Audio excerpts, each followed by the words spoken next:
और किस प्रकार से इनका निर्वाह किया जा रहा है, अपने दायित्वों का पुलिस निर्वाह करते हुए किस तरीके से लॉकडाउन को सफल बनाने में जुटी हुई है। तो आइए प्रतापगढ़ के पुलिस अधीक्षक अभिषेक सिंह से बातचीत सुनते हैं अनिल कुमार श्रीवास्तव की। श्रोताओं नमस्कार, इस समय हमारे साथ फोन लाइन पर हैं पुलिस अधीक्षक प्रतापगढ़ श्री अभिषेक सिंह। लॉकडाउन 2 में प्रतापगढ़ में क्या व्यवस्था है, क्योंकि पुलिस की इस समय बहुत बड़ी जिम्मेदारी है, चिकित्सकों को भी सुरक्षा देनी है, पूरे नगर में भी कानून व्यवस्था बना के रखनी है, लॉकडाउन के नियमों का पालन भी करवाना है। तो अभिषेक जी, हम आपसे जानना चाहेंगे कि प्रतापगढ़ में आपने कैसे व्यवस्था की है। धन्यवाद अनिल जी। प्रतापगढ़ में लॉकडाउन 2 में जो ढील दी जा रही है, जिसमें कुछ सुविधाओं को दोबारा ओपन किया जा रहा है, उसके संबंध में एक डिटेल्ड प्लान बना लिया गया है। इसमें जितने भी किराना स्टोर्स हैं, मिल्क प्रोड्यूसर्स हैं या इस टाइप की जो इंडस्ट्रीज हैं जो रूरल एरिया में है, इसके साथ आंगनबाड़ी कार्यकर्ता है, पेट्रोल डीजल केरोसिन या एलपीजी की दुकानें हैं, अन्य जो ग्राम पंचायत स्तर पर जन सेवा केंद्र है, ई वाणिज्य कंपनियां हैं, और इसी के साथ साथ जो एग्रीकल्चर रिलेटेड जितनी भी मशीन्स हैं, इक्विपमेंट हैं, उनके रिपेयर के लिए हैं, इन सबको आज ओपन कर दिया गया है। और इसमें खासकर जो किराना स्टोर्स, मेडिकल स्टोर्स, फल सब्जी की दुकानें हैं, इस पर जो टाइम लिमिट थी पहले, उसको अब हटा दिया गया है। और अब जैसे लॉकडाउन के पहले जिस प्रकार दुकानें खुलती थी वैसे ही खुलेंगी। इन सब में एक इम्पोर्टेंट चीज जो हमको ध्यान रखनी है और हमको पालन कराना है, वो सोशल डिस्टेंसिंग का है। इसके लिए हमने बैठकें कर ली हैं व्यापार मंडलों से। जितने भी ठेला सब्जी लगाने वाले जितने भी लोग हैं, इनको पर्सनली जाके हमारे सिपाहियों द्वारा, बीट कांस्टेबल द्वारा बताया गया है कि आप लोग अपने ठेले को चलायमान रखिए, एक जगह जमावड़ा ना करें। इसके साथ साथ हमारे यहाँ जो हॉटस्पॉट है वो 5 जगहों पर है। इन हॉटस्पॉट पर किसी प्रकार की कोई डील नहीं दी गई है। ये हॉटस्पॉट जैसे पहले डील होते रहे वैसे ही डील रहेंगे। इसमें केवल मेडिकल टीम, सैनिटाइजेशन टीम और डोर टू डोर डिलीवरी करने वाले लोग ही जा सकते हैं। इनको पूरी तरह से अभी भी ब्लॉक कर रखा है, चारों तरफ इसमें फोर्स लगी हुई है, बैरिकेड्स बने हुए हैं, और इसमें जैसे पहले था हॉटस्पॉट का मेंटेनेंस वैसे ही किया जा रहा है ताकि संक्रमण कहीं और ना फैले।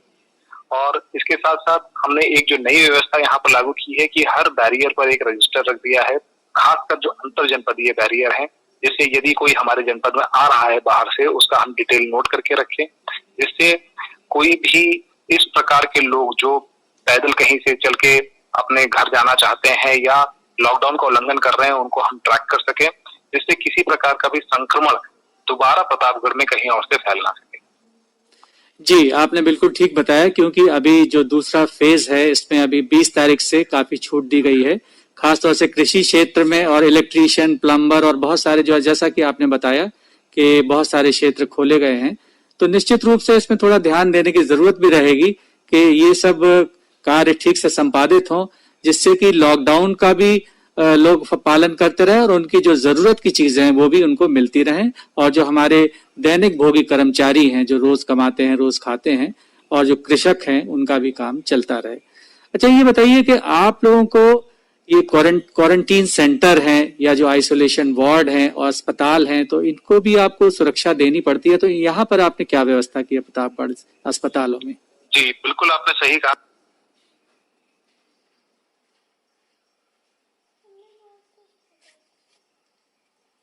जो हमारे यहाँ क्वारंटीन सेंटर्स हैं और जो हमारे अस्पताल हैं, साथ में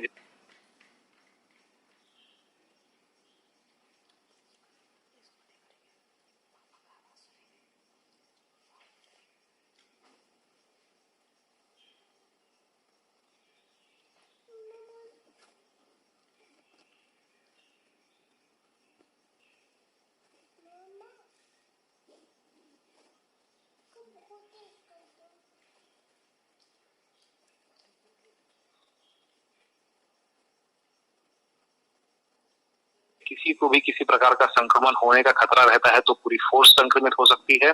साथ साथ इनको हमने मास्क, ग्लव्स, सैनिटाइजर, साबुन, ब्लीचिंग पाउडर ये सब दे रखा है, और इनको क्लियर कट इंस्ट्रक्शंस है कि ये रोज अपनी ड्यूटी के बाद अपनी निर्धारित वर्दी को अलग निकालेंगे और स्नान के बाद ही क्या कहते हैं कोई अन्य काम करेंगे। जो लोग कोरोना पॉजिटिव की एस्कॉर्ट या गार्ड में लगे हुए तो उनको कंप्लीट पीपीई किट दे रखी है कि जितनी बार भी यदि वो उनको कहीं से कहीं फेरी करते हैं तो उनके पास संपूर्ण वही प्रोटेक्शन रहेगा जैसे जो उनके साथ लगी मेडिकल टीम्स का रहता है, जिससे वो मेडिकल टीम्स की भी सुरक्षा कर सके और अपने आप को भी संक्रमण से दूर रख सके। अच्छा अभिषेक जी, एक बात और बताइए, जैसे आपने कहा है कि जो बाहर से लोग आने वाले हैं तो उनकी टेस्टिंग के लिए भी क्या जो किट वगैरह पुलिस वालों को दी है? देखिए, जो बाहर से लोग आने वाले हैं उनको हम लोग ट्रैक एंड ट्रेस करते हैं और उसके बाद उनको हम लोग जो इंस्टीट्यूशनल क्वारंटीन सेंटर से उसमें ले जाते हैं। कोविड की लड़ाई पूरी एक टीम द्वारा लड़ी जा रही है, जिसमें डिस्ट्रिक्ट एडमिनिस्ट्रेशन, पुलिस और मेडिकल स्टाफ की महत्वपूर्ण भूमिका है। इसमें तुरंत हम सीएमओ को कम्युनिकेट करते हैं, सीएमओ तत्परता से अपनी मेडिकल टीम को वहां भेजकर उनकी थर्मल स्क्रीनिंग और प्रिलिमिनरी टेस्ट कराते हैं। आपको अभी ध्यान होगा, कोटा से जो बच्चे आए थे उनके लिए स्पेशली किट्स आई थी जो उनके फर्स्ट टाइम टेस्टिंग करती हैं, प्री स्क्रीनिंग टेस्ट हुए थे और वो सारे टेस्ट करने के बाद ही बच्चों को वहां से उनके घर भेजा गया था, जिसमें उनके पेरेंट्स को हिदायती के तौर पर बता भी दिया गया था कि बच्चों को भी 14 दिन के लिए होम क्वारंटाइन करना है। तो ये सारे प्रोटोकॉल्स हमारे इन प्लेस हैं और administration, police and the medical staff are working hand in hand ताकि कहीं कोई लूप होल ना बचे। निश्चित रूप से आपने बिल्कुल ठीक कहा कि प्रशासन, चिकित्सक और पुलिस तीनों जब तक अच्छा कोऑर्डिनेशन के साथ काम कर रही है, इसीलिए बेहतर रिजल्ट आ रहे हैं। और अभी हमने जहां तक अभी हमने सुना भी था कि प्रतापगढ़ कोरोना फ्री अभी डिक्लेयर हुआ है, तो ये तो एक बहुत बड़ी उपलब्धि है और हमें लगता है कि आगे भी जिस तरह से आप लोग काम कर रहे हैं ये कोरोना फ्री ही रहेगा। अच्छा, एक बात हम और जानना चाहेंगे कि पुलिस का काम बहुत महत्वपूर्ण है। देखिए, हमने जैसा सुना है कि वो राशन भी बांट रहे हैं, वो सुरक्षा भी कर रहे हैं, वो लोगों को समझा भी रहे हैं और अलग अलग तरीके भी इस्तेमाल कर रहे हैं, कहीं पर गाना गा के, कहीं पर जिस भी तरीके से समझाना हो रहा है, कहीं पर सख्ती भी बरत रहे हैं, कहीं नरमी भी बरत रहे हैं। तो जो पुलिस के कर्मचारी आपके तैनात हैं, जो सुरक्षा में लगे हुए हैं, उनकी स्वयं की जो सुरक्षा है उसके लिए क्या व्यवस्था है? उनके लिए जो फील्ड में हैं जो लोग हैं उनको क्या सुरक्षा व्यवस्था दी गई है? किस तरह के किट वगैरह हैं उनके पास? जी हाँ, हमारे जो पुलिसकर्मी हैं इस समय उनके ड्यूटी आवर्स थोड़े स्ट्रेच हो गए हैं क्योंकि उनको लॉकडाउन का पालन भी कराना पड़ रहा है। साथ साथ जितनी भी बिजनेस एंटिटीज हैं जो खुल रही हैं, बैंक्स खुल रहे हैं, उनको भी प्रोटेक्शन देना पड़ रहा है। तो इसमें इस समय हम लोग क्योंकि फ्रंट लाइन पर हमारे कांस्टेबल, सब इंस्पेक्टर्स, डिप्टी एसपी काम कर रहे हैं हम सब लोग, तो हमें संक्रमण का खतरा रहता है, साथ साथ हमें स्ट्रेस का भी खतरा रहता है। तो इस वजह से इनकी डेली ब्रीफिंग और डीब्रीफिंग की जाती है, जिससे इन जो समस्याएं ये फील्ड पर फेस कर रहे हैं वो हम ऊपर तक हम लोग को और सीनियर ऑफिसर्स तक हम इस बात को कह सके ताकि हमारे जो प्रोटोकॉल्स है यदि उसमें कोई मॉडिफिकेशन की जरूरत हो उसको किया जाए। साथ साथ हर सिपाही को 2 मास्क, ग्लव्स, 2 सैनिटाइजर, 2 साबुन और ब्लीचिंग पाउडर ये हर एक सिपाही को मुहैया कराया गया है, जिससे वो अपने स्वयं के सैनिटाइजेशन का ध्यान रख सके। साथ ही साथ जो हमारे थाने हैं, हमारी गाड़ियां हैं, उनके लिए एक डेफिनेट प्रोटोकॉल बना दिया गया है जिसमें गाड़ियों को कैसे सैनिटाइज करना है, शिफ्ट बदलने पर या गाड़ी कैसे धुली जानी है, जितने बैरक्स हैं उनमें सैनिटाइजेशन कैसे करना है, इन सब के प्रोटोकॉल्स लागू हैं और कंटिन्यूसली ये काम हो रहा है। साथ साथ जो हमारी मेसें हैं, मेस क्योंकि एक इम्पोर्टेंट अंग होता है, यदि मेस में कोई इन्फेक्शन होगा तो पूरी फोर्स संक्रमित हो जाएगी। इसलिए मेस में जो भी हमारे फॉलोअर्स हैं उनको अलग से ब्रीफिंग है, उनके पास अलग से ये किट्स उपलब्ध है और वो खाना बनाने, परोसने और उसके बाद बर्तन धुलने के समय भी हर प्रकार के सैनिटाइजेशन का ध्यान रख रहे हैं जिससे फोर्स स्वस्थ रहे। इस समय अच्छी बात ये देखने को मिल रही कि फोर्स स्वयं आगे आके ना ही केवल फ्लोर फ्रंट पे काम कर रही है बल्कि लोगों को किसी अनोखे तरीके समझा भी रही है। कई जगह हमारे फोर्सेस ने स्वयं पैसा खर्च करके लोगों को खाना बांटा है, लोगों को खाना खिलाया है। अपनी मेस से जो उनके लिए लंच वो लेके आते हैं उसमें से बांट के उन्होंने जो रोड पर हमारे मजदूर बीच में चल रहे थे उनको खिलाया है। और इसी के साथ आपको जान के खुशी होगी कि प्रतापगढ़ में मेरे से लेकर कांस्टेबल तक ने सबने अपनी एक दिन की तनख्वाह का योगदान देते हुए माननीय मुख्यमंत्री के कोविड केयर कोष में लगभग 30 लाख रुपए जमा किए। जी। तो इसमें फोर्स का मोरल हाई है और हम इस लड़ाई में कंधे से कंधा मिलाकर आगे चल रहे हैं। निश्चित रूप से आपने जो व्यवस्था बताई है वो फुल प्रूफ है और हमें लग रहा है कि सबकी सुरक्षा बहुत अच्छे से सबका ध्यान रखा जा रहा है और पुलिस वाले, चिकित्सा कर्मी और मीडिया कर्मी और प्रशासन सारे लोग मिलकर बहुत अच्छा काम कर रहे हैं। और हमें लगता है इसीलिए प्रधानमंत्री जी ने, हमारे माननीय प्रधानमंत्री जी ने सबको प्रोत्साहन करने के लिए, सबको धन्यवाद देने के लिए तालियां भी बजवाई थी और वो हमेशा इनको कोरोना योद्धा के रूप में हमेशा उनको कहा जाता है। तो एक चीज हम और जानना चाहेंगे कि जो दूसरा फेज है ये लॉकडाउन का, अभी लगभग 10 दिन से कुछ ज्यादा समय बचा हुआ है, तो इसमें आप प्रतापगढ़ की जनता को क्या संदेश देना चाहेंगे? आपके माध्यम से मैं प्रतापगढ़ की सम्मानित जनता से विनम्र निवेदन करूंगा कि लॉकडाउन में ढील दी गई है तो उस ढील का पालन करते हुए लॉकडाउन का भी पालन करें। इसमें अनावश्यक कोई बाहर ना घूमे। हम सब आपके लिए ही बाहर रोडों पर खड़े हुए हैं। हमारे जितने भी चिकित्सक बंधु हैं, हमारे डॉक्टर्स हैं, नर्सेज हैं, पैरामेडिकल स्टाफ है, सैनिटाइजिंग स्टाफ है, हमारे एडमिनिस्ट्रेशन के मजिस्ट्रेट ऑफिसर्स हैं, ये हम सब लोग आप ही की सुरक्षा के लिए बाहर हैं। तो कृपया आप घरों में रहें।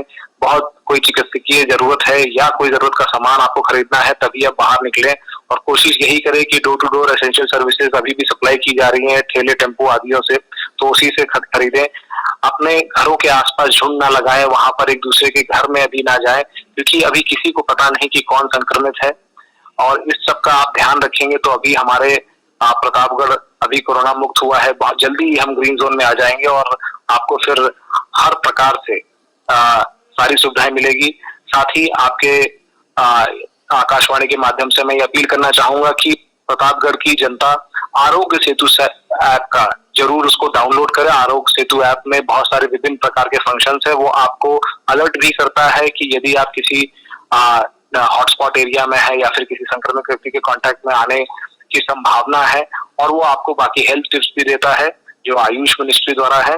तो इस ऐप को जरूर डाउनलोड करें और अपने आप को सेफ रखें। ये तीन आपने बहुत महत्वपूर्ण बात बताई है कि अपने इम्यूनाइजेशन बढ़ाने के लिए आयुष मंत्रालय जो द्वारा जो निर्देश दिए गए हैं उनका पालन करें, और जो ऐप है उसको डाउनलोड करें।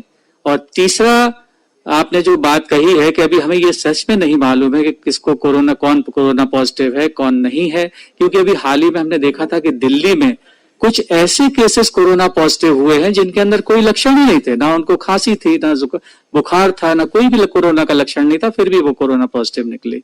तो निश्चित रूप से ये जो महामारी है ये अदृश्य है और भयावह है, और वैश्विक महामारी के रूप में हम सभी लोग मिलकर उससे लड़ रहे हैं। अभिषेक जी, आपने बहुत महत्वपूर्ण और अच्छी जानकारी दी, इसके लिए आपको बहुत बहुत धन्यवाद। ये थे प्रतापगढ़ के पुलिस अधीक्षक अभिषेक सिंह, जो हमारे प्रतिनिधि अनिल कुमार श्रीवास्तव को बता रहे थे कि किस प्रकार से प्रतापगढ़ जनपद में लॉकडाउन की व्यवस्थाओं को अच्छी तरीके से देखा परखा गया है और उसका पूरी तरीके से पालन कराने में वहां की पुलिस सन्नद्ध है। श्रोताओं, लॉकडाउन 3 मई तक चलना है। ऐसे में